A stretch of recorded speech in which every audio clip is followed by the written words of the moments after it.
UCA, y en esta oportunidad pues voy a ser su moderador para la ponencia Seguridad en instalaciones pirometalúrgicas, a cargo del ingeniero Cristian Aranguiz Cabrera.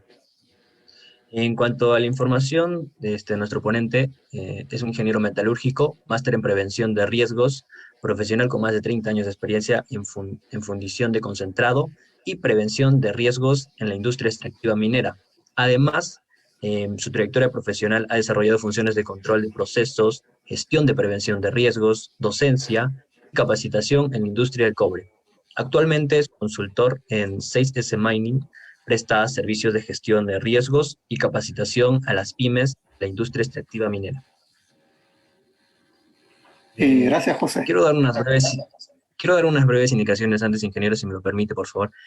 Primero recordarles de que durante las ponencias deben tener los micrófonos apagados, desactivados, para evitar interrumpir el desarrollo del tema. Y también, al finalizar las ponencias, pueden realizar sus preguntas, incluso en el transcurso escribirlas, pero las vamos a leer al final para que el ingeniero lo pueda responder. A través del chat de la plataforma Zoom y también a través del Facebook. Yo lo voy a pasar al ingeniero para que lo responda. Ingeniero, ya, le doy el pase, puede desarrollar el tema. Bien, buenas tardes. Quiero agradecer a RESBIT por la invitación a este congreso de minería. El tema que vamos a tratar hoy día se refiere a la seguridad que hay que tener en las instalaciones pirometalúrgicas, ¿ya? Que es un área de muy alto riesgo en el procesamiento de minerales, ¿ya? Vamos a hablar un poco del entorno laboral, digamos, donde se desarrollan los trabajadores en el ambiente pirometalúrgico. Vamos a ver un poco de los riesgos que se encuentran en esta área, los requisitos que se deben cumplir para hacer el control de los riesgos, y finalmente daremos un repaso breve por los sistemas de control. En el entorno laboral, como primer punto, podemos decir que las instalaciones pirometalúrgicas son una de las áreas de mayor riesgo en la industria extractiva minera. Estos riesgos se ven incrementados, digamos, por el trabajo que se hace con materiales fundidos. También se trabaja, obviamente, a alta temperatura, arriba de 1200 grados Celsius. También tenemos gran cantidad de gases metalúrgicos, ¿ya? También son a alta temperatura y de mucho material particulado, ¿ya? Son ambientes generalmente saturados en materiales particulados. Por tal motivo, los EPP que deben, o equipos de protección personal que debe utilizar el personal, digamos, a veces es de bastante tecnología, digamos, y altamente costosos. Vamos a ver aquí en este video, para que se den cuenta cuál es el ambiente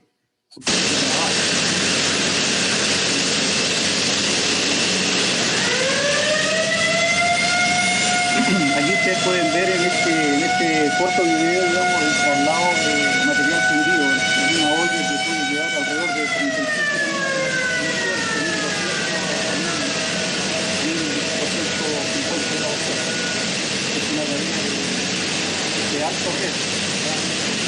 Es más de una oportunidad de poner la olla esa a descolgar, digamos, y botar 30 toneladas de material fundido a piso. Lo que se puede apreciar ahí en la nave de conversión, ¿no? Donde se realiza los procesos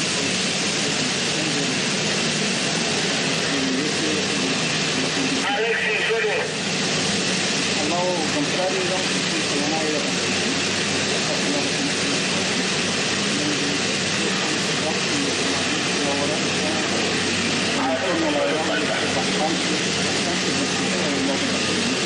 Y en el trabajo se tiene que desarrollar el personal.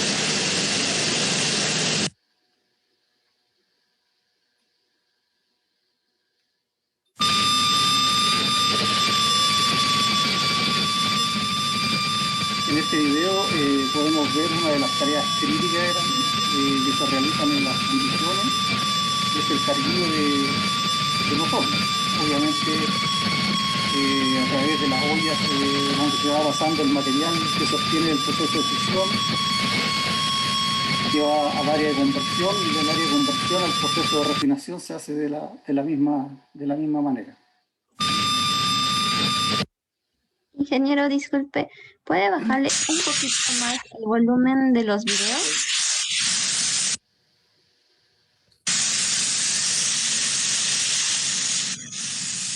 Aquí ustedes pueden ver en el área, digamos, cómo se hace el sangrado del horno y en las condiciones que trabaja, digamos, el personal. Con un EPP que no es muy cómodo de utilizar para el desplazamiento, para los movimientos, pero es el equipo que se utiliza, ¿ya? Equipos completamente aluminizados para protegerse del calor y de la proyección de partículas incandescentes, que ahí pueden estar alrededor de 1240 a 1300 grados.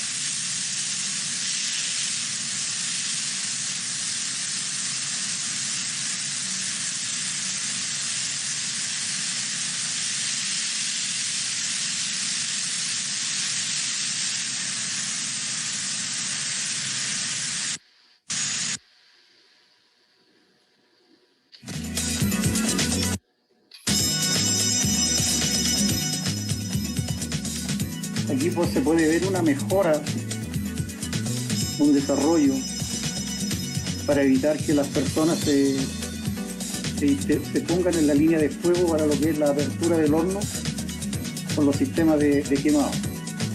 Este es un brazo robótico que se está implementando, digamos, para poder evitar que las personas se pongan a la línea directa del material fundido, y de esta forma minimizar los riesgos en la operación de sangrado y de tapado del horno. Aquí el brazo robótico está quemando una de las placas para retirar el material fundido, que en este caso es escoria.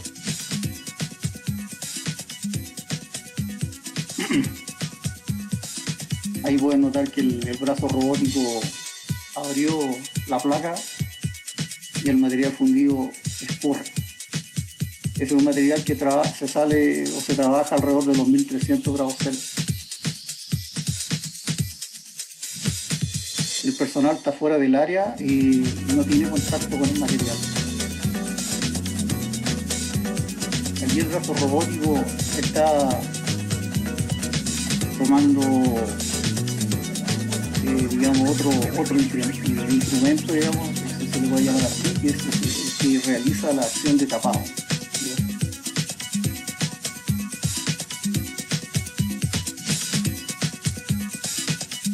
Ahí se posiciona y con forma hidráulica el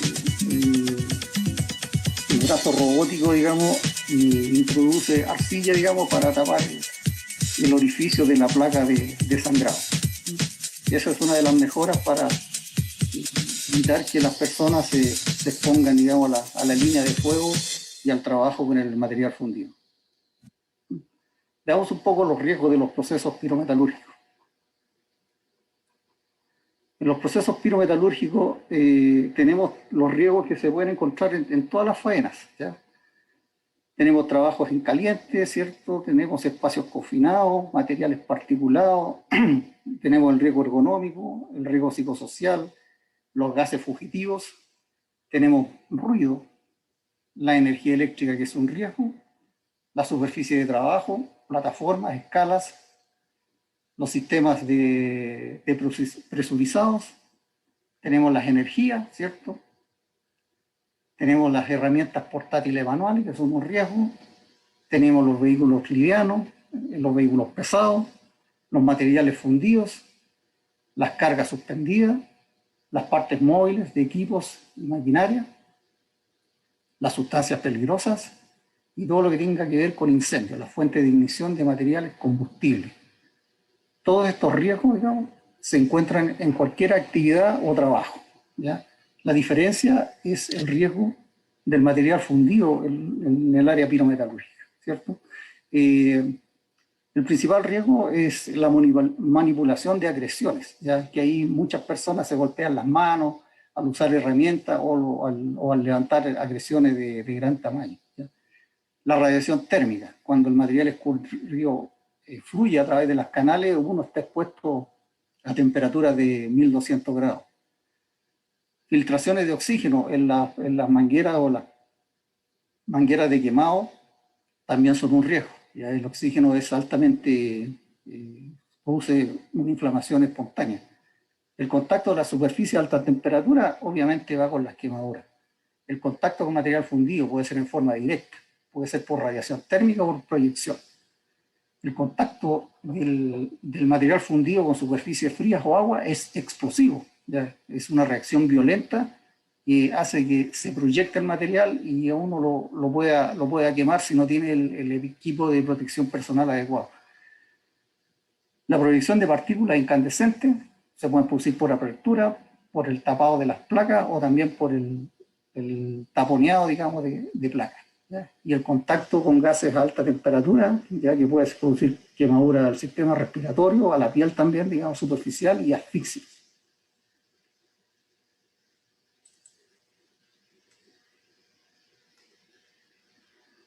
Aquí vamos a ver en este video los riesgos a que uno se expone, digamos, en una fundición.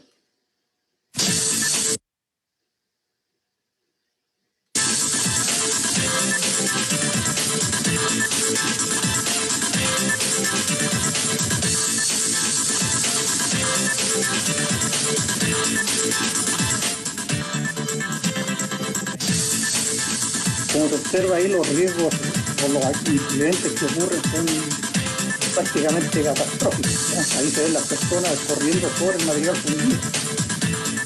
Hay que esperar que el zapato de seguridad aguante los 1200, 1300 grados Celsius.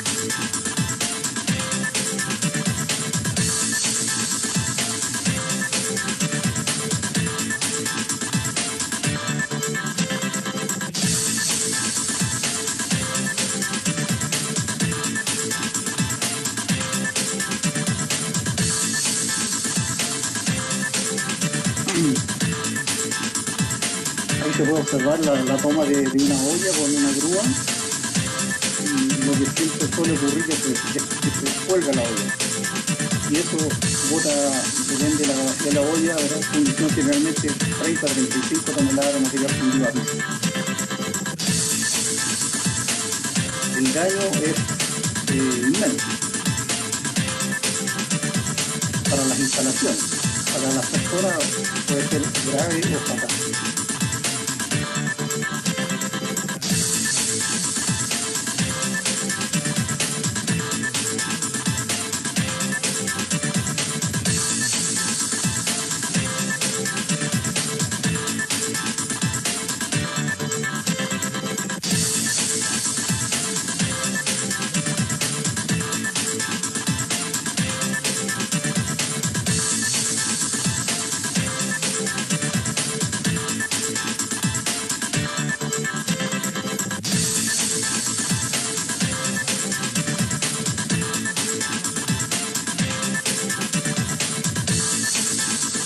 Ahí al parecer tenemos una rotura de olla, un cortamiento de olla, todo a piso.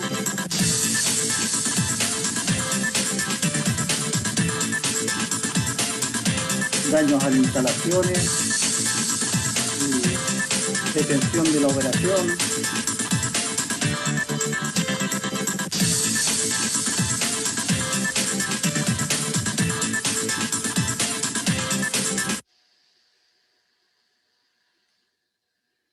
Bueno, veamos un poco ahora al tema que nos convoca esta presentación, digamos, que vamos a ver cuáles son las normativas de seguridad. Los requisitos que deben cumplirse en las instalaciones pirometalúrgicas tienen que cumplir requisitos para las personas, la organización, los equipos y las instalaciones. Para las personas, ¿qué debiera hacer la empresa o el área donde trabajas? Las personas deberán presentar aptitudes físicas y psicológicas adecuadas, ¿ya? Esto debe ser evaluado obviamente por el Departamento de Salud Ocupacional que es la que autoriza a las personas a trabajar, digamos, en las áreas que son asignadas. Debemos tener, digamos, una evaluación anual del personal, ¿ya? Que se esté vigente con un certificado de aptitud. Acá se desarrolla la medicina ocupacional o exámenes todos los años. Los trabajadores que se desarrollan en las tareas de materiales fundidos deben ser capacitados y autorizados, ¿ya? Es muy importante la capacitación. Así que todos los trabajadores que se desempeñen deben tener muy claro cuáles son los procesos y cuáles son los riesgos y cómo controlarlos en el desarrollo de sus actividades. Obviamente los operadores que toman las ollas que llevan 30, 35 toneladas de material fundido deben ser altamente capacitados y estar autorizados de acuerdo a la reglamentación vigente de cada empresa. Y lo más importante, el personal debe estar instruido sobre los parámetros operacionales, ¿ya? Para que no se salgan, digamos, del control que debe tener el proceso, ¿ya? No podemos tener un trabajador que no conozca los parámetros en que debe trabajar el horno que está operando.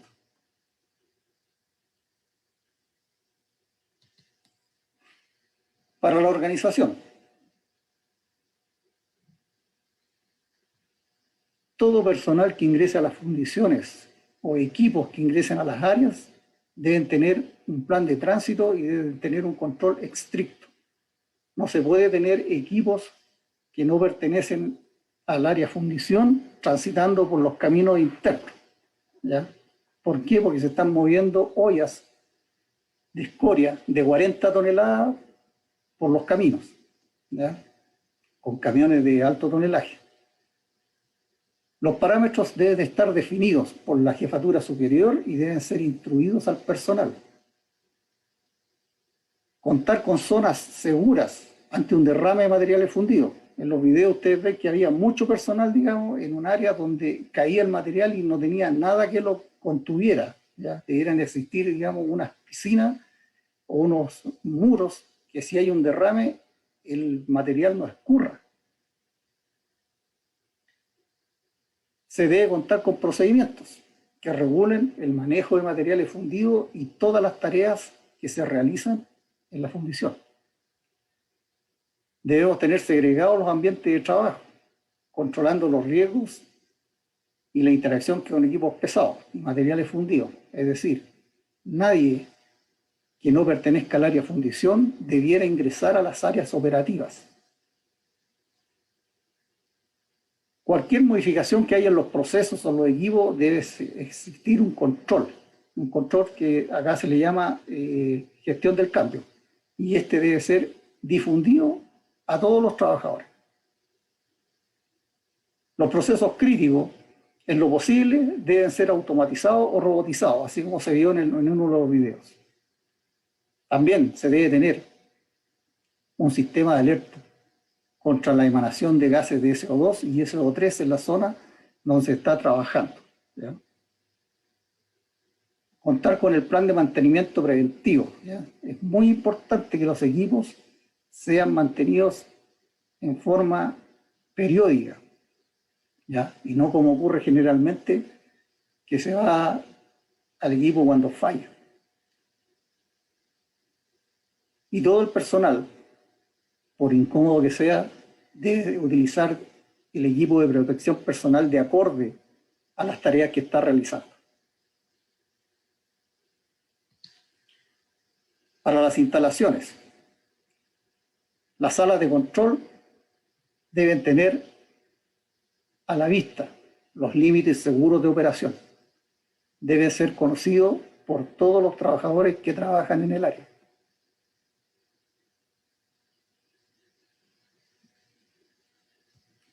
Las grúas y sus cabinas de operación deben estar o ser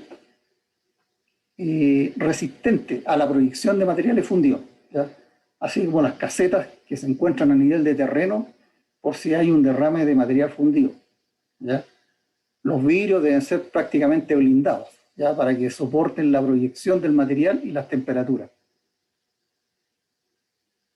Los combustibles obviamente no pueden estar en el área del material fundido, ¿ya? No puede haber querosén, diésel, combustible en AP6 o número 5 que se le llama acá en Chile, no pueden estar, digamos, en tener estanques combustibles en las áreas.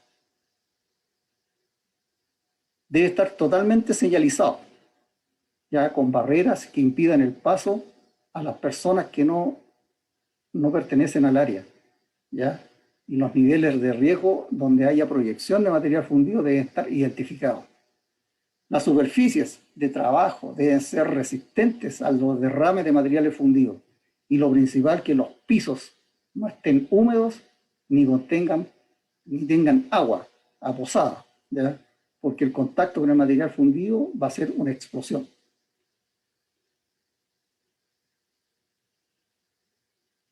Los alzadores de olla deben ser continuamente chequeados, ¿no?, por personal de mantención. Deben mantener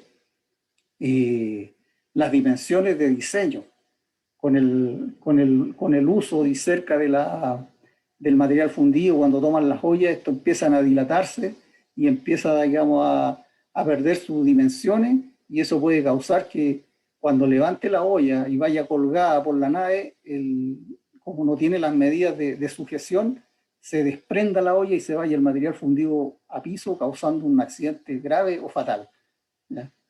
Y obviamente las áreas deben contar con un dique de contención para materiales fundidos, ¿ya? No es para evitar que el material se desparrame por la superficie de trabajo y se encauce, digamos, quede encauzado, digamos, en un lugar que sea capaz de retenerlo, ¿ya? Muchas veces las canales de sangrado, bajo las canales, tienen ahí una superficie que permite que si se rompe la canal, el material caiga al fondo y empiece a derramarse, digamos, hacia un área donde el personal no esté laborando ni sea su superficie de trabajo. El control de los riesgos. ¿Ya? Allí, bueno, depende del sistema de gestión, ¿ya? La idea es que el sistema de gestión no sea engorroso, ¿ya? Y que sea poco efectivo a la hora de controlar los riesgos, ¿ya? También tiene que ser un sistema que no involucre grandes documentos y exceso de implementación que no son reales o aplicables a las áreas operativas. También el sistema de gestión debe ser que no tenga actualizaciones permanentes, ¿ya?, sino que se vaya actualizando de acuerdo a las necesidades. Y los cambios que sean claros, ¿ya?, y comprensivos por todo el personal. Lo principal del sistema de gestión es que no se pierda el objetivo, que es el control de los riesgos en terreno, y no se transforme en llenar documentación.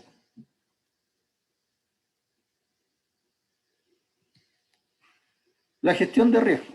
La gestión de riesgo, como en todas las áreas, ¿cierto? Obviamente hay que crear el mapa de proceso, identificar los peligros, evaluar los riesgos, generar las medidas de control y mitigación y monitorear el cumplimiento, ¿ya? El mapa de proceso debe ser sencillo, flexible y eficaz, ¿ya? Y actualmente, digamos, el monitoreo y cumplimiento, digamos, se puede hacer a través de documentación tradicional o bien a través de los sistemas informáticos que ahora prestan mucha ayuda y que van quedando todos registros en línea, ¿ya? Y uno evita estar llenando papeles en terreno.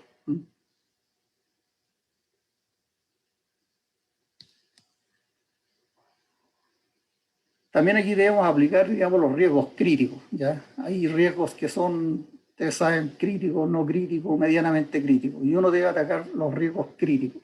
Cuando tenga los riesgos críticos controlados, digamos, puede ir a tomar o a hacer hincapié en los otros riesgos, ¿ya? Y los riesgos críticos deben estar, obviamente, dirigidos a las personas, la seguridad del proceso y la salud ocupacional, ¿ya? Los riesgos críticos son cruciales para prevenir y mitigar los eventos no deseados en la empresa.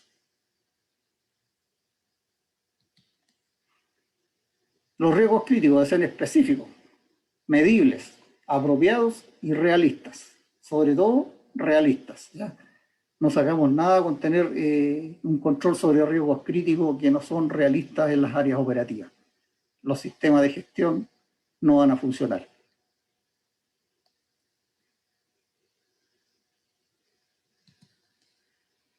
Aquí tengo una muestra, digamos, de los riesgos críticos que se manejan en fundiciones, ¿ya? Acá tenemos también operaciones ferroviarias, porque mucho del transporte de ánodos, ya que va a refinería, se transporta por trenes, ¿ya? Tenemos incendios, ¿ya? Tenemos el contacto con las plantas, las áreas donde hay ácido sulfúrico, tenemos caída a distinto nivel por trabajo en altura, ¿ya? Caída a nivel de objetos, y tenemos incendios, ¿ya? El contacto con la energía eléctrica, que es un riesgo transversal.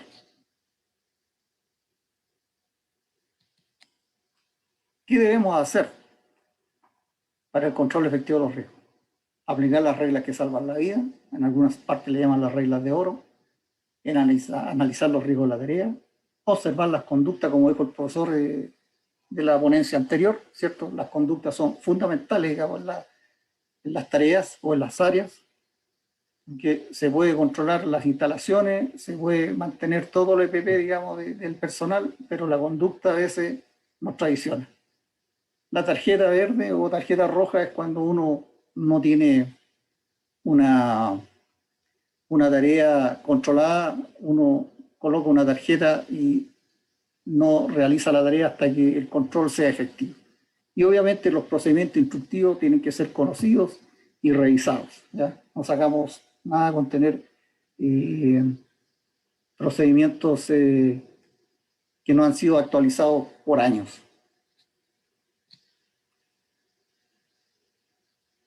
Entonces, recordar, los riesgos en las fundiciones y su control tiene que estar dirigido a las personas, a la organización y a las instalaciones. Si cualquiera de estos tres fallas, vamos a tener un accidente que puede ser grave o fatal.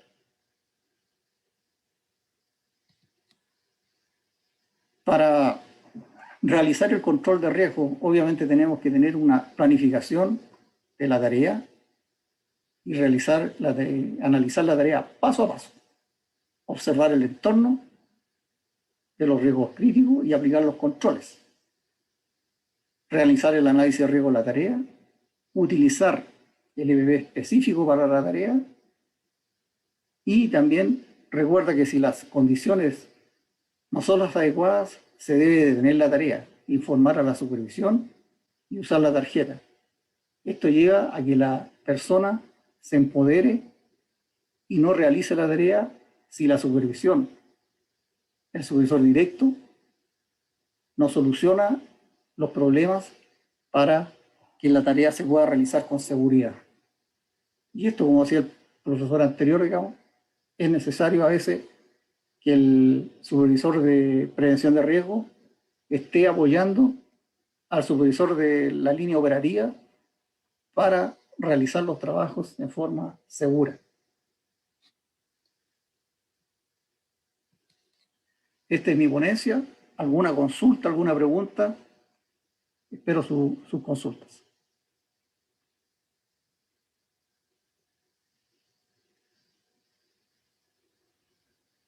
Gracias, ingeniero. Ya, entonces pasamos a la ronda de preguntas. Todas las preguntas que tengan las pueden escribir en el chat. Y de igual forma también a través del Facebook.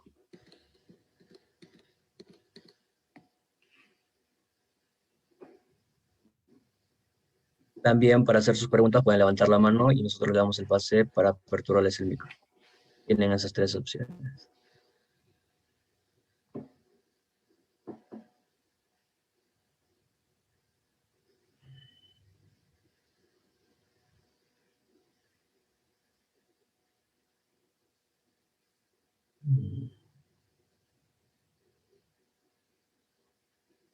Bueno, ingeniero,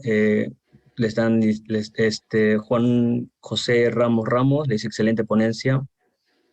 Le pregunta, ¿cómo hacer para concientizar a los trabajadores? Primera pregunta. Eso es un trabajo de nunca acabar. Eh, por ejemplo, acá en fundición está prohibido fumar. ¿Cómo le quitas tú a una persona que no fume? Porque a fumar, obviamente, en el área está respirando un material particulado, gases, de todo, aparte del humo del cigarrillo. Entonces, algo que cuesta mucho. Hay que estar siempre, digamos, detrás de la persona. Pero, ¿qué hacer? Es, dentro de la ley está, y el supervisor directo debe hacer todo lo posible para evitar, digamos, el daño o el accidente de las personas. Si uno reiteradamente conversa, hace charlas de seguridad y la persona no entiende, digamos, como uno es el responsable, a veces debiera pasarse al estamento superior para sancionar. Pero siempre hay que estar, digamos, implementando y hablando sobre seguridad.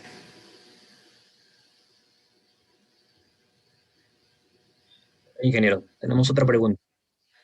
Marco Mamoni Flores pregunta, ¿cuáles son los riesgos más críticos desde su experiencia en la pirometalurgia? El, bueno, el riesgo crítico es son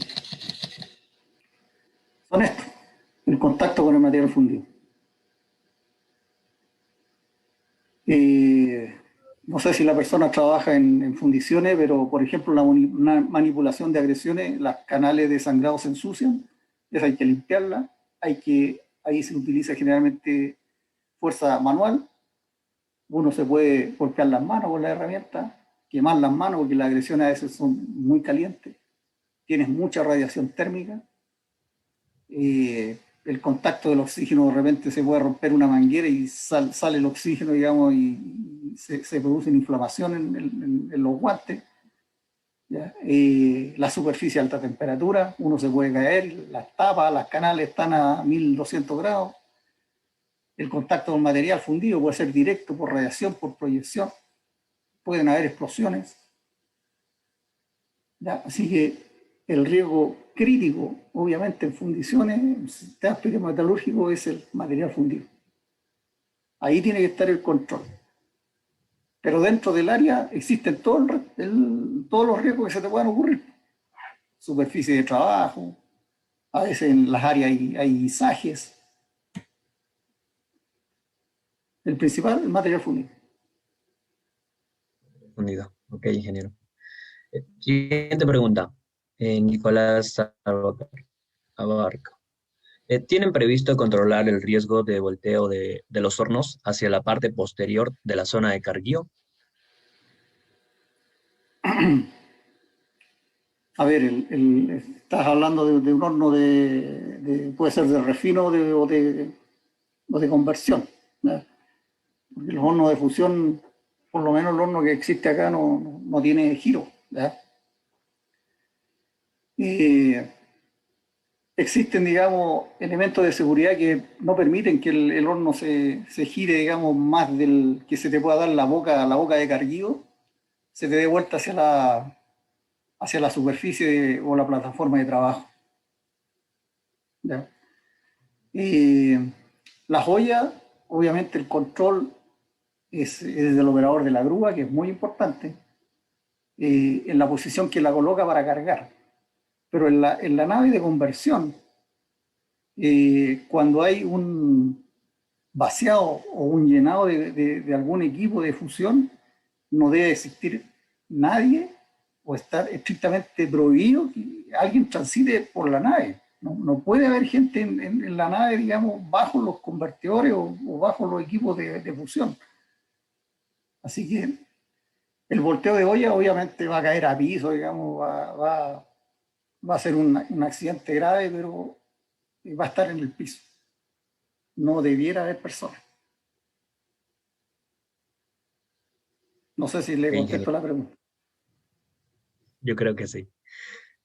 Mm, ingeniero, le agradecen por compartir su experiencia y valioso conocimiento. La consulta mm, es que si podría detallar el EPP que se utiliza en las actividades para pirometalúrgicas. A ver, el EPP principal es, bueno, es el equipo básico que uno le llama, ¿cierto? En especial acá se usa mucho todo lo que sea de algodón, porque el algodón se prende, se quema, pero es retardante. No hay telas sintéticas. Se ocupa un buzo, una, digamos, un buzo, digamos, hablemos como un buzo deportivo, que es retardante también, es ignífugo. Sobre eso va la ropa. Entonces tenemos camiseta y pantalones, ¿ya? También se usa una esclavina del mismo material para protegerse, digamos, y como usan, no sé si han visto los pilotos de Fórmula 1 que usan una cuestión, una capucha blanca, acá también se usa. También es ignífugo, ¿ya? Eh, Sobre los pies, para cubrir los pies, digamos, los zapatos y parte de las piernas se usan esta, unas canilleras que son aluminizadas. También se usan chaquetas de cuero, ¿ya? Chaqueta de mezclilla. Sobre la chaqueta de mezclilla puede ir la chaqueta de cuero, y sobre la chaqueta de cuero el coleto que se le llama, ya que es un pito completamente aluminizado del cuello hasta más abajo de las rodillas. ¿Ya? Los guantes, los guantes son generalmente a veces aluminizados o también de cuero largo, que son largos hasta los codos.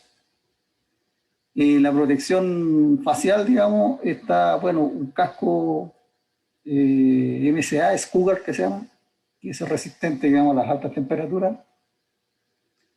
El respirador facial de media cara, antiparra de seguridad y sobre todo esto, una careta facial. Una careta facial que te protege, digamos, la cara de la proyección de material y también sobre la luminosidad del material fundido. Así que el equipo que utiliza el personal no es cómodo, pero es el que hay que utilizar. Ingeniero. Dori Soledad Ascuña pregunta si se aplican las SBC. Que te explique lo que son eso, porque con ese nombre no la conozco. Seguro más adelante nos va a ampliar su pregunta. A ver, hay otra pregunta también. ¿Cuál es el procedimiento de limpieza en caso una olla derrame su contenido en la nave? Bueno, cuando cae a la nave, lo primero que tienes que hacer es esperar que el material por sí solo se enfríe. Eso te puede llevar, no sé, 8 horas, 12 horas, 16 horas. Después de eso, en la nave obviamente tienes que meter algún cargador frontal para poder limpiar el material que queda en el piso. Y ese material frontal se carga en ollas y obviamente va a dar a los botaderos. Sería lo ideal tirarle agua para que enfríe más rápido, pero no se puede, por el riesgo de explosión.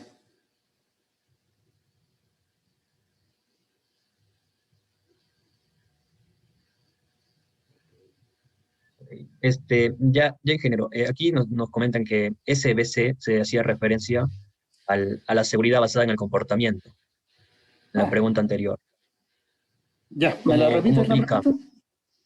¿Cómo aplican la seguridad basada en el comportamiento Bueno, mira, para estos casos de seguridad meteorológica? lo que tenemos acá, para inculcar, digamos, la seguridad, tenemos unas hojas que se llaman análisis de riesgo en la tarea. Entonces, cuando el personal va a hacer la tarea, debiera analizar los riesgos. En esa cartilla está las reglas que salvan la vida, donde aparecen los riesgos críticos, y aparece una serie de preguntas. La idea es que la persona se acostumbre, porque hay preguntas que debe responder el trabajador y debe responder el encargado de la tarea. En este caso, a veces el supervisor de primera línea. Donde una de las preguntas puede ser, ¿me encuentro en condiciones físicas y psicológicas para realizar la tarea? Si tú contestas que no, no debieras participar en la tarea. ¿Ya? Una de las preguntas que se hace el supervisor, ¿tengo a mi personal entrenado para realizar la tarea? Obviamente, si tú contestas que no como supervisor, no debieras realizar la tarea. ¿Ya? La forma de realizarla, obviamente, que todas las respuestas sean sí. Y eso va, como te dijera, va llevando al comportamiento de la gente, digamos, a que analice las tareas y se preocupe de su seguridad. ¿Ya?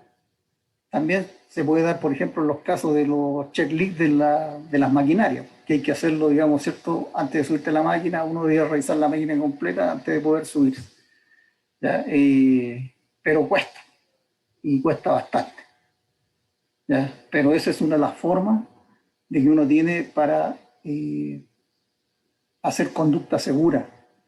Y obviamente las charlas, conversar con la gente, ¿ya? Analizar los trabajos ahí mismo cuando se están produciendo, detener el trabajo si uno ve alguna anomalía ahí en forma directa, ¿ya? Porque muchas veces uno realiza el trabajo y no ve los riesgos.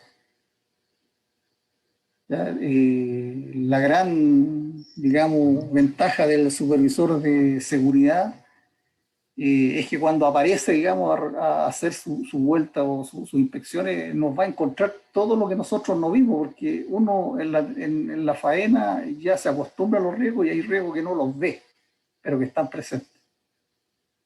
Pero basado en la conducta es todos los días, es algo de nunca acabar.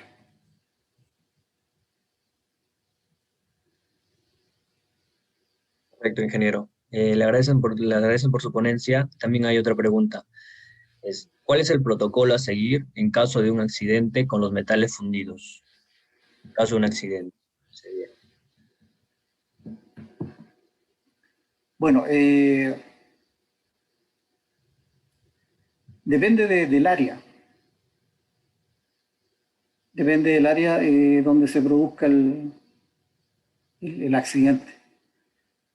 Si es un área que a ti te involucra la superficie de trabajo, obviamente la detención del proceso es inmediata. ¿Ya?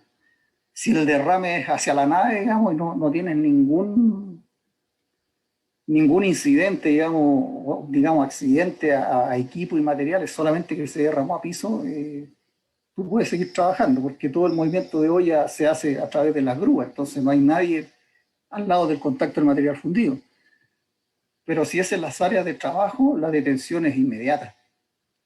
Hay que abandonar el área si no puedes controlarlo, ¿ya? Esperar que el horno prácticamente bote toda su carga fundida a piso, y después entrar a revisar el equipo completo, digamos, y ver cuál fue los daños que se causaron, ¿ya? Y obviamente viene todo el protocolo del incidente, ¿ya? Y bueno, ahí obviamente habrá que ir a dar explicaciones al gerente de la fundición, por qué pasó lo que pasó, ¿ya? Pero depende de dónde se te dé el incidente, es la acción que uno tiene que tomar. Si es en las áreas de trabajo, detención inmediata. Si es hacia la nave, podría seguir operando. Okay. Depende del accidente. Correcto. Y una pregunta en cuanto a mantenimiento. Pregunta Nicolás Abarca. ¿Qué controles se dan cuando se hace el mantenimiento de las bases de los hornos, teniendo a sus costados hornos funcionando? A ver, generalmente cuando hay que hacer, ese parece un trabajo mayor como de topografía, de revisión, ¿no? Por lo que entiendo. Pero los equipos adyacentes a donde se va a realizar el trabajo, obviamente debieran estar detenidos. ¿Ya? Si tú, por ejemplo, tienes el convertidor 1, 2 y 3 y vas a revisar el 2 que está en el medio, los otros deben obviamente estar detenidos. ¿Ya? Tampoco debiera haber traslado de carga sobre el personal que está trabajando. O sea, en ese sentido, la nave de conversión detenida. ¿Ya? Está prohibido meterse bajo la línea obviamente hasta el horno, porque si el horno se rompe, el material va a ir justo donde el personal está trabajando. ¿Ya? Así que equipos detenidos, aguas arriba, aguas abajo, ninguna carga pasando sobre el personal de mantención que está trabajando.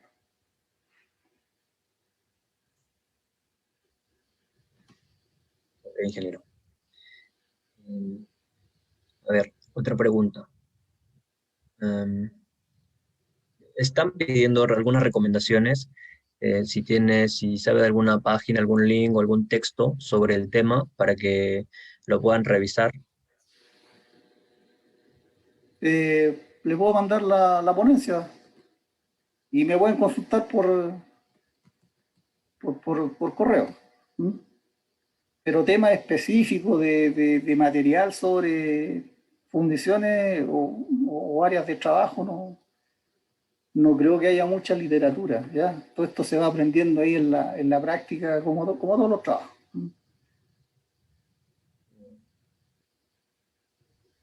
Bueno, eh, bueno, le agradece, ingeniero Liz Mireya, le agradece por su ponencia y le hace una pregunta desde su experiencia, si puede compartir alguna vivencia de algún accidente por derrame de material fundido y explicar cuál fue la causa que lo produjo, así como las consecuencias y los controles que se pueden o que se tomaron luego del accidente. A ver, uno de los accidentes con materiales fundidos es cuando, por ejemplo, las temperaturas deben ser controladas. ¿Ya? Sucedió una vez que se abrió una placa de de escoria, con temperatura alta. La escoria debe manejarse, por lo menos en el proceso acá, 1300, 1320. Esta, cuando se abrió la placa por un descontrol operacional, la temperatura era demasiado, no sé, 1350 grados.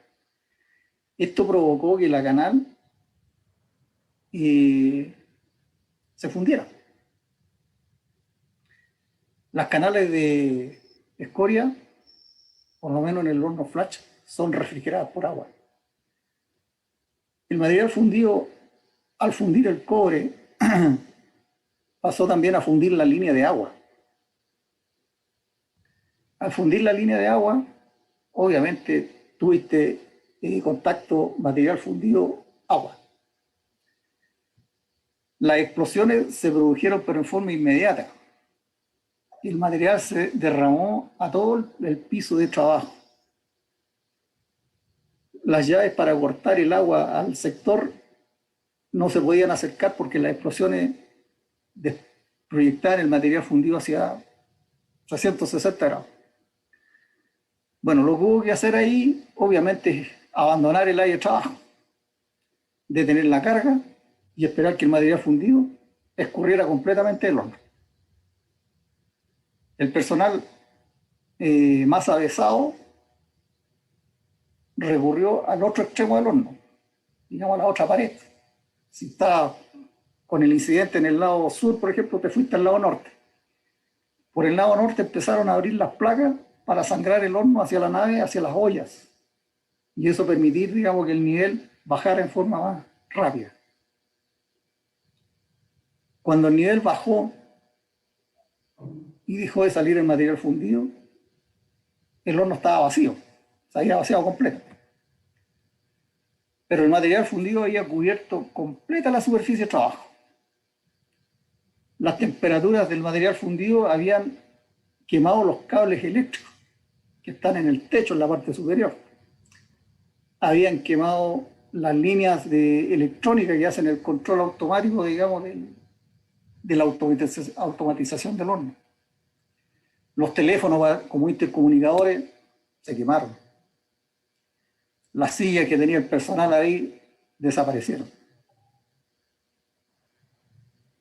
Bueno, para poder poner en servicio obviamente el horno, hubo que limpiar todo, reponer las líneas que se habían quemado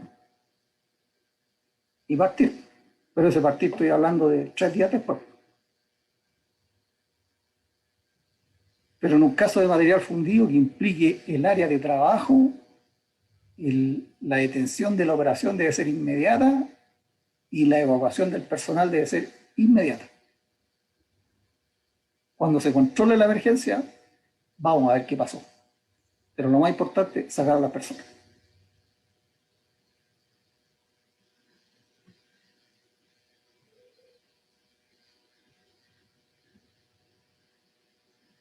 Ingeniero. Tenemos una última pregunta. Por Gerardo Cabrera nos pregunta, ¿a partir de qué cantidad de metal fundido es explosivo con el contacto con el agua o superficie, o alguna superficie fría?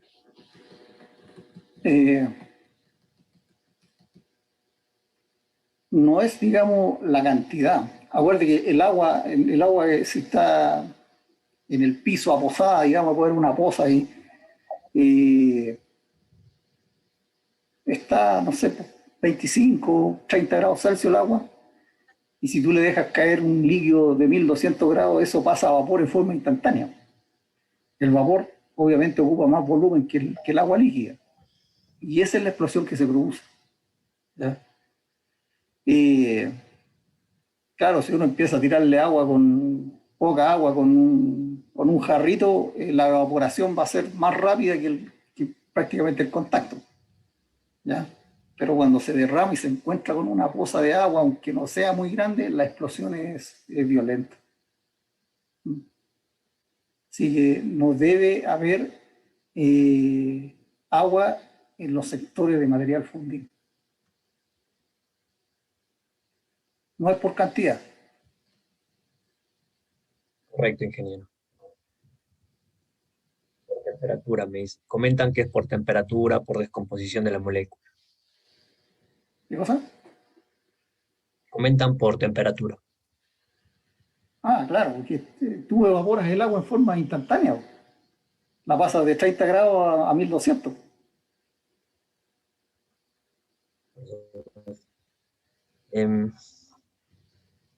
Muchas gracias, ingeniero. Ya hemos terminado con la ronda de preguntas. Para hacerle el agradecimiento, ingeniero, si tenemos la participación de un anfitrión o algo, por favor, Kelly, si quieres dar algunas palabras para pasar a los agradecimientos. Sí, justamente antes hay una persona que está levantando la mano para poder hacer una pregunta con el uso de su micrófono. Se la vamos a habilitar para así concluir con la sesión de preguntas.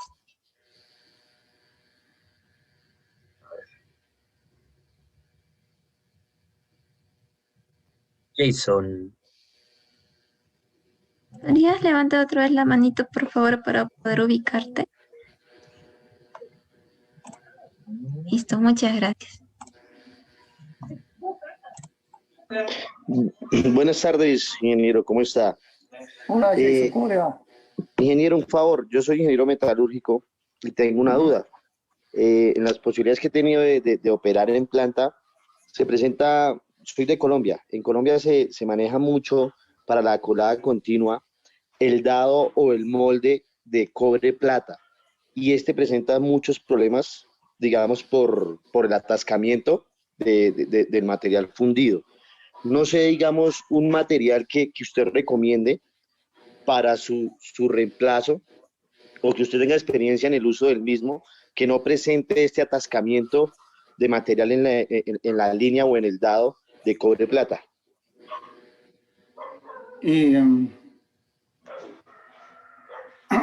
Aquí a las canales, yo entiendo que como que se te adhiere el material a la canal o Sí, al señor, molde? a la canal, sí, por decir al conducto que lleva la colada continua. Ya. Mira, no tengo el nombre, pero acá a veces en las áreas donde se hace ya la refinación del cobre, refinación a fuego y el moldeo, usan un material que es un desmoldante. ¿Ya? No tengo el nombre en este momento, ¿ya? Pero antes de hacer la colada, digamos, el molde lo pintan, ¿ya? Queda así como que le echan cal, Sí. blanco. No, ingeniero, estaba un poquito, perdón, estaba un poquito perdido.